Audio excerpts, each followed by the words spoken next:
सुलह हुदैबिया।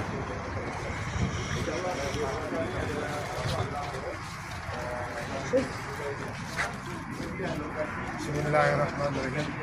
अल्हम्दुलिल्लाहि रब्बिल आलमीन वस्सलातु वस्सलामु अला सय्यिदिल अंबिया वल मुरसलीन सय्यिदिना व नबियिना मुहम्मदिन व अला आलिहि व सहबिहि अजमईन। इन्नल्लज़ीना युबाय्यिऊनका इन्नमा युबाय्यिऊना अल्लाह यदुल्लाहि फ़ौक़ अयदीहिम सदक़ल्लाहुल अज़ीम। नाज़रीन, अल्हम्दुलिल्लाह असां हिन वक़्तु सुलह हुदैबिया वारी मक़ाम ते बीठल आहियूं। मक्के पाक खां तक़रीबन 30 किलोमीटर ते ॿाहिरि मक्के पाक जे हुदूद खां ॿाहिरि 30 किलोमीटर मक़ाम ते सुलह हुदैबिया जो मक़ाम आहे। सुलह हुदैबिया उहा जाइ आहे जो पाण करीम सल्लल्लाहु अलैहि वसल्लम मदीने पाक खां जॾहिं उमिरि जे लाइ आया थे 1500 सहाबी पाण करीम अलैहिस्सलातु वस्सलाम सां गॾिजी आया। उहा हीअ सरज़मीन आहे जो साम्हूं पाण करीम अलैहिस्सलातु वस्सलाम जे पाक ज़माने में मस्जिद शरीफ़ ठाही वई। पोइ उन खां बाद में वरी तुर्कन मस्जिद ठाही जंहिंजा ही निशान उन पुराणे ज़माने जा बिल्कुलु मौजूदु आहिनि। इहो सुलह हुदैबिया वारो मक़ाम आहे।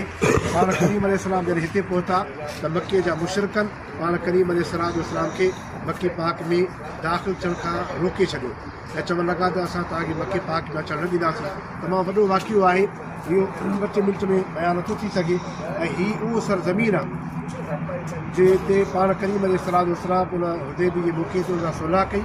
हिते ई अजीब शर्त हुआ काफ़रनि चयो त हितां खां तव्हां इहराम खोले वापसि वञो।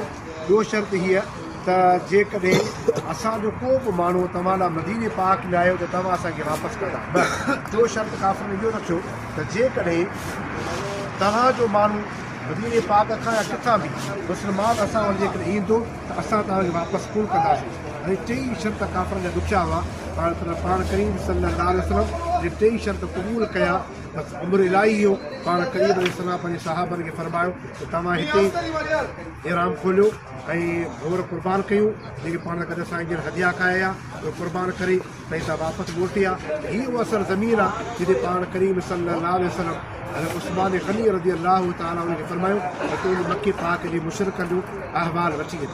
सैयदना अमीरुल मोमिनीन हज़रत उस्मान गनी जे नूरैन रज़ी अल्लाहु ताला अन्हु मके पाक जॾहिं पहुतो त सैयदना उस्मान गनी रज़ी अल्लाहु ताला अन्हु जा उते रिश्तेदार हुआ, पाण वॾा अमीर हुआ, वापारी हुआ।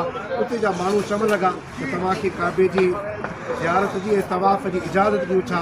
हिते असां बि दिलि में ख़्यालु कयो आहे, पाण में चवणु लॻा त उस्मान रज़ी अल्लाहु ताला अन्हु मके पाक पहुची चुको आहे, उहो काबे जो तवाफ़ बि करे ईंदो।